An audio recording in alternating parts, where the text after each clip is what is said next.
ರಾಜ್ಯದಲ್ಲಿ 2 ವಿಧಾನಸಭಾ ಕ್ಷೇತ್ರಗಳ ಉಪಚುನಾವಣೆಯ ಕಾವು ದಿನದಿಂದ ದಿನಕ್ಕೆ ಜೋರಾಗ್ತಾ ಇದೆ. ಇತ್ತ ದಾವಣಗೆರೆ ದಕ್ಷಿಣ ವಿಧಾನಸಭಾ ಕ್ಷೇತ್ರದ ವಿಚಾರಕ್ಕೆ ಬರೋದಾದ್ರೆ ಉಪಚುನಾವಣೆ ಅಧಿಕೃತವಾಗಿ ಕಾಂಗ್ರೆಸ್ ಟಿಕೆಟ್ ಅನ್ನು ಘೋಷಣೆ ಮಾಡಿದೆ. ಸಮರ್ಥ ಶಾಮನೂರ್ಗೆ ದಾವಣಗೆರೆ ದಕ್ಷಿಣ ವಿಧಾನಸಭಾ ಕ್ಷೇತ್ರದ ಟಿಕೆಟ್ ಲಭಿಸಿದೆ. ಇನ್ನೊಂದು ಕಡೆಯಲ್ಲಿ HY ಮೇಟಿ ಪುತ್ರ ಉಮೇಶ್ ಮೇಟಿ ಅವರಿಗೆ ಬಾಗಲಕೋಟೆ ಟಿಕೆಟ್ ಸಿಕ್ಕಿದೆ. ಸಚಿವ SS ಮಲ್ಲಿಕಾರ್ಜುನ್ ಪುತ್ರ ಸಮರ್ಥ್ಗೆ ಕಾಂಗ್ರೆಸ್ನ ಟಿಕೆಟ್ ಸಿಕ್ಕಿದೆ.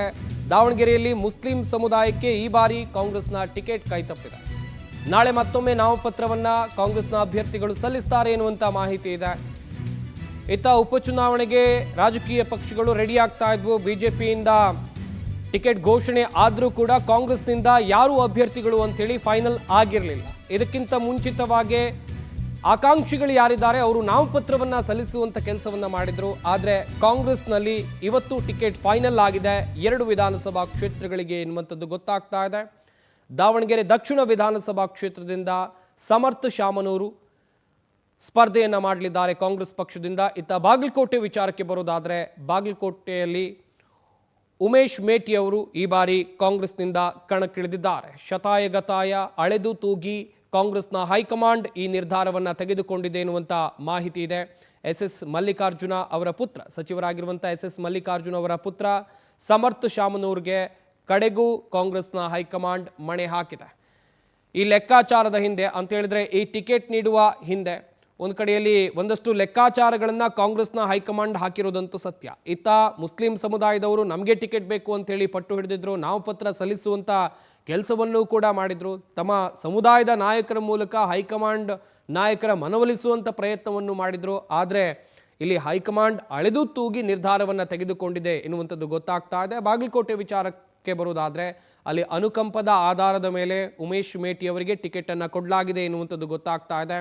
ದಾವಣಗೆರೆಯಲ್ಲಿ ಶಾಮನೂರು ಕುಟುಂಬದ ಪ್ರಾಬಲ್ಯ ಅಥವಾ ಅಲ್ಲಿರುವಂಥ ಮತಗಳನ್ನು ನೋಡಿಕೊಂಡು ಸದ್ಯ ಸಮರ್ಥ ಶಾಮನೂರು ಅವರಿಗೆ ಟಿಕೆಟನ್ನು ಕೊಡಲಾಗಿದೆ ಎನ್ನುವಂಥ ವಿಚಾರ ಕೂಡ ಗೊತ್ತಾಗಿದೆ. ಕಾದು ನೋಡಬೇಕು ಯಾವ ರೀತಿಯಾದಂಥ ಫೈಟನ್ನು 2 ವಿಧಾನಸಭಾ ಕ್ಷೇತ್ರದಲ್ಲಿ ನಿರೀಕ್ಷೆ ಮಾಡಬಹುದು ಅಂತೇಳಿ.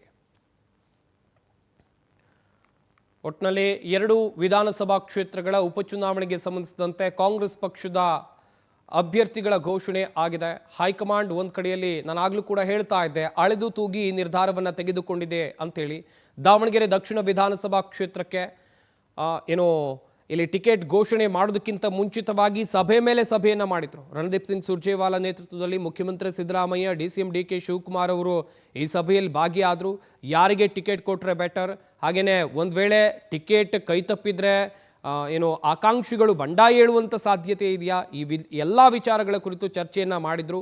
ಕೊನೆಗೆ ಹೈಕಮಾಂಡ್ ನಾಯಕರು ಮುಸ್ಲಿಂ ಸಮುದಾಯದ ನಾಯಕರನ್ನು ಮನವೊಲಿಸುವಂಥ ಪ್ರಯತ್ನವನ್ನು ಮಾಡಿದ್ದಾರೆ ಎನ್ನಲಾಗ್ತಾ ಇದೆ. ಕಾದು ನೋಡಬೇಕಾಗುತ್ತೆ ಮುಂದಿನ ದಿನಗಳಲ್ಲಿ ಚುನಾವಣೆಯ ಸಂದರ್ಭದಲ್ಲಿ ಅಥವಾ ಪ್ರಚಾರದ ಸಂದರ್ಭದಲ್ಲಿ ಸಮರ್ಥ ಅವರಿಗೆ ಯಾವ ರೀತಿಯಾದಂಥ ಬೆಂಬಲ ಪಕ್ಷದ ವತಿಯಿಂದ ಸಿಗುತ್ತೆ ಅಂತೇಳಿ. ಒಟ್ಟಿನಲ್ಲಿ ಲೆಕ್ಕಾಚಾರಗಳು ಸಾಕಷ್ಟಿವೆ. ಹಾಗೆಯೇ ಈ ಬಾರಿ ಗೆಲ್ಲೇಬೇಕು, ಉಪಚುನಾವಣೆಯಲ್ಲಿ ಗೆಲ್ಲಬೇಕು ಎನ್ನುವಂಥ ಶತಾಯಗತಾಯ ಪ್ರಯತ್ನಗಳಂತೂ ಕಾಂಗ್ರೆಸ್ ಪಾಳ್ಯದಲ್ಲಿ ಇದೆ. ಹೀಗಾಗಿ ಅಳೆದು ತೂಗಿ ನಿರ್ಧಾರವನ್ನು ತೆಗೆದುಕೊಳ್ಳಲಾಗಿದೆ ಎನ್ನಲಾಗ್ತಾ ಇದೆ.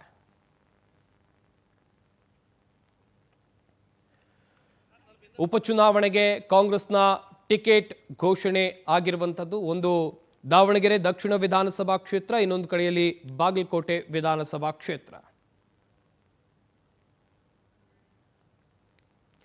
ಈ ಬಗ್ಗೆ ಇನ್ನಷ್ಟು ಮಾಹಿತಿಯನ್ನು ಕೊಡ್ತಾರೆ ನಮ್ಮ ಪ್ರತಿನಿಧಿ ಆನಂದ್. ನೇರ ಸಂಪರ್ಕದಲ್ಲಿ ಜಾಯ್ನ್ ಆಗ್ತಾ ಇದ್ದಾರೆ. ಆನಂದ್, ಕಾಂಗ್ರೆಸ್ನ ಹೈಕಮಾಂಡ್ ಅಳೆದು ತೂಗಿ ಈ ನಿರ್ಧಾರವನ್ನು ತೆಗೆದುಕೊಂಡಿದೆ 2 ವಿಧಾನಸಭಾ ಕ್ಷೇತ್ರಗಳ ಉಪಚುನಾವಣೆಯಲ್ಲಿ ಎನ್ನುವಂಥದ್ದು ಗೊತ್ತಾಗ್ತಾ ಇದೆ. ಆಕಾಂಕ್ಷಿಗಳ ಪಟ್ಟಿ ದೊಡ್ಡದಾಗಿತ್ತು. ಆದರೆ ಒಂದು ಕಡೆಯಲ್ಲಿ ಇಲ್ಲಿ ಸಮರ್ಥ ಶಾಮನೂರು, ಇನ್ನೊಂದು ಕಡೆಯಲ್ಲಿ ಬಾಗಲಕೋಟೆ ವಿಚಾರಕ್ಕೆ ಬರೋದಾದರೆ ಉಮೇಶ್ ಮೇಟಿ ಅವರಿಗೆ ಟಿಕೆಟನ್ನು ನೀಡಿದೆ. ಈ ಟಿಕೆಟ್ ಘೋಷಣೆಯಿಂದ ಏನಾದರೂ ಬಂಡಾಯ ಏಳುವಂಥ ಸಾಧ್ಯತೆ ಇದೆಯಾ? ಯಾವ ಆಧಾರದ ಮೇಲೆ ಇವರಿಗೆ ಟಿಕೆಟನ್ನು ಕೊಟ್ಟಿದ್ದಾರೆ? ಸಂಪತ್, ಈಗಾಗಲೇ ಅಲ್ಪಸಂಖ್ಯಾತರನ್ನು ಕೂಡ ವಿಶ್ವಾಸಕ್ಕೆ ತೆಗೆದುಕೊಂಡು ಟಿಕೆಟ್ ಅನ್ನ ಘೋಷಣೆ ಮಾಡಲಾಗಿರ್ತಕ್ಕಂಥದ್ದು. ನಿನ್ನೆ ಜಮೀರ್ ಅಹಮದ್ ಸೇರಿದಂತೆ ಆ ಭಾಗದ ಎಲ್ಲ ಒಂದು ಮುಸ್ಲಿಂ ಮುಖಂಡರನ್ನು ಕೂಡ ಸಭೆಗೆ ಕರೆಯಲಾಗಿತ್ತು. ಆ ಸಂದರ್ಭದಲ್ಲಿ ಪ್ರಮುಖವಾಗಿ ತಮಗೆ 2028ಕ್ಕೆ ಅವಕಾಶ ಮಾಡಿಕೊಡ್ತಕ್ಕಂಥ ನಿಟ್ಟಿನಲ್ಲಿ ನಾವು ಕ್ರಮವನ್ನ ತೆಗೆದುಕೊಳ್ತೀವಿ.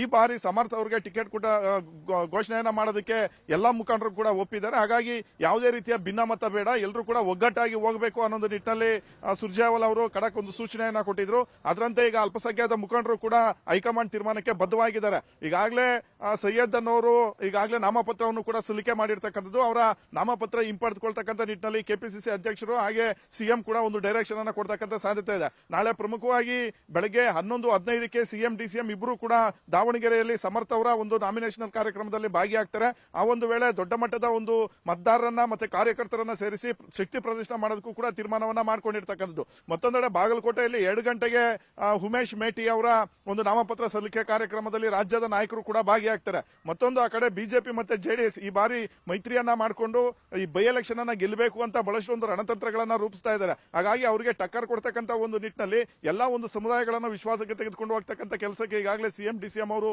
ಮುಂದಾಗಿರ್ತಕ್ಕಂಥದ್ದು. ಖಂಡಿತವಾಗ್ಲೂ ದಾವಣಗೆರೆಯಲ್ಲಿ ಪ್ರಮುಖವಾಗಿ ಮುಸ್ಲಿಂ ಮುಖಂಡರಿಗೆ ಒಂದು ಅಭ್ಯರ್ಥಿಯನ್ನ ಘೋಷಣೆ ಮಾಡಬೇಕು, ಅವರಿಗೆ ಟಿಕೆಟ್ ಕೊಡಬೇಕು ಅನ್ನೋ ಒಂದು ಡಿಮ್ಯಾಂಡ್ ಇತ್ತು. ಆದ್ರೆ ಇಲ್ಲಿ ಶಾಮನೂರ್ ಅವರ ಒಂದು ಅಕಾಲಿಕ ನಿಧನದಿಂದ ತಮ್ಮ ಪುತ್ರನಿಗೆ ಟಿಕೆಟ್ ಕೊಡಬೇಕು ಅನ್ನೋ ಒಂದು ನಿಟ್ಟಿನಲ್ಲಿ ಎಸ್ ಮಲ್ಲಿಕಾರ್ಜುನ್ ಅವರು ತೀವ್ರವಾದಂತಹ ಒಂದು ಒತ್ತಾಯವನ್ನ ಮಾಡಿದ್ರು. ಅದರಂತೆ ಅವರ ಒಂದು ಒತ್ತಾಯಕ್ಕೆ ಮಣಿದು ಈಗ ಅವರ ಪುತ್ರನಿಗೆ ಟಿಕೆಟ್ ಅನ್ನ ಕೊಟ್ಟಿರ್ತಕ್ಕಂಥದ್ದು.